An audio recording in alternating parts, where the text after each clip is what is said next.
মাখা বেলার ঝামেলা ছাড়াই এগলেস রুটি রেডি।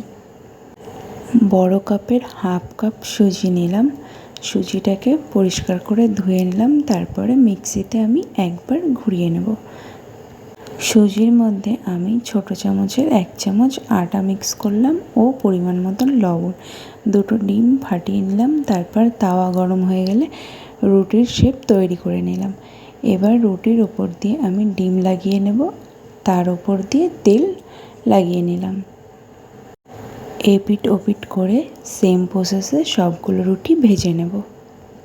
রুটিগুলো ভীষণই সফট, খেতে দুর্দান্ত সুস্বাদু।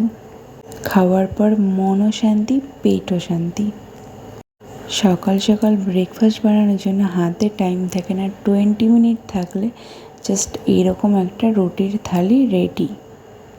তো সবগুলো রুটি আমি এরকম করে ভেজে নিলাম, আর রুটিগুলো দেখতে ঠিক এরকম হয়েছে, ভীষণই সফট ছিল রুটিগুলো।